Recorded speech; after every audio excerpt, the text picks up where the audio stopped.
इस साल फाल्गुन शुक्ल पक्ष की आमल की एकादशी 3 मार्च 2023 को है और व्रत का पारण 4 मार्च 2023 को सुबह 6:48 से सुबह 9:09 तक किया जाएगा। ये तिथि श्रीहरि को बेहद प्रिय है। मान्यता है कि जगत के पालनहार की प्रसन्न करने के लिए आमल की एकादशी पर आंवले के पेड़ की पूजा करनी चाहिए। इससे सांसारिक सुख और मोक्ष प्राप्त होता है। आमल की एकादशी 2023। इस व्रत कथा के गुणगान से हर काम में मिलेगी सफलता। शास्त्रों की बात जाने धर्म के साथ फाल्गुन माह की शुक्ल पक्ष की एकादशी तिथि को आमल की एकादशी व्रत रखा जाता है। इस दिन जगत के पालनहार भगवान विष्णु के साथ साथ आंवले के पेड़ की पूजा का महत्व है।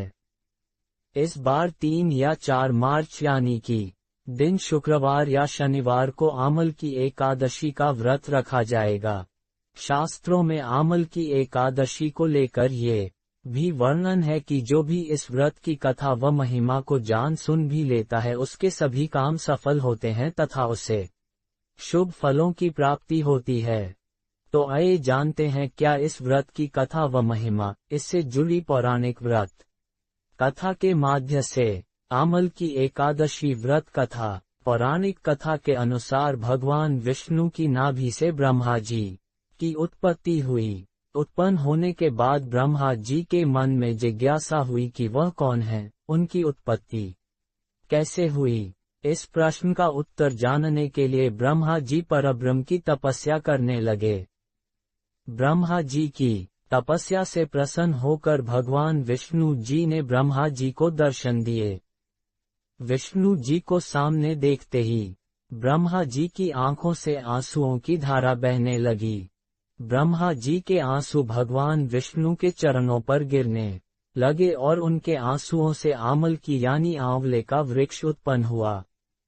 भगवान विष्णु ने ब्रह्मा जी से कहा कि आपके आंसुओं से उत्पन्न आंवले का वृक्ष और फल मुझे अति प्रिय रहेगा। जो भी आमल की एकादशी के दिन आंवले के वृक्ष की पूजा करेगा उसके सारे पाप समाप्त हो जाएंगे और व्यक्ति मोक्ष प्राप्ति का अधिकार होगा।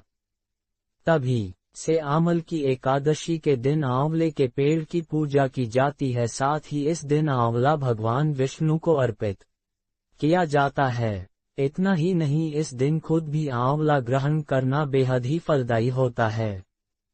अमाल की एकादशी की कथा के इस संदर्भ में एक राजा की कथा का उल्लेख किया गया है जो पूर्व जन्म में एक शिकारी था।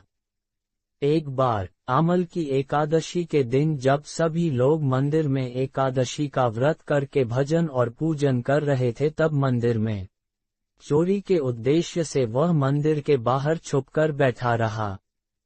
मंदिर में चल रही पूजा अर्चना देखते हुए वह लोगों के जाने का इंतजार कर रहा था। अगले दिन सुबह हो जाने पर शिकारी घर चला गया। इस तरह अनजाने में शिकारी से आमल की एकादशी का व्रत हो गया। कुछ समय बाद शिकारी की मृत्यु हुई और उसका जन्म राज परिवार में हुआ। यही कारण है कि सभी एकादशियों में जया एकादशी का विशिष्ट महत्व है। आमल की एकादशी व्रत की महिमा के बारे में एकादशी तिथि के महत्व को बताते हुए भगवान श्री कृष्ण ने गीता में कहा है, मैं वृक्षों में पीपल एवं तिथियों में एकादशी हूँ। एकादशी की महिमा के विषय में शास्त्र कहते हैं कि विवेक के समान कोई बंधु नहीं और एकादशी के समान कोई व्रत नहीं। पद्म पुराण के अनुसार परमेश्वर श्री कृष्ण ने युधिष्ठिर को एकादशी तिथि का महत्व समझाते हुए कहा है कि बड़े बड़े यज्ञों से भी मुझे उतनी प्रसन्नता नहीं मिलती जितनी एकादशी व्रत के अनुष्ठान से मिलती है। एकादशी तिथि मनुष्य के लिए कल्याणकारी है। आमल की एकादशी की बात करें तो आमल की एकादशी की महिमा को बताते हुए श्री कृष्ण जी कहते हैं कि जो व्यक्ति स्वर्ग और मोक्ष प्राप्ति की कामना रखते हैं इनके लिए ये एकादशी अत्यंत श्रेष्ठ है। जो भी इस दिन आंवले पेड़ की पूजा करता है उसे सभी देवी देवताओं का आशीर्वाद प्राप्त होता है।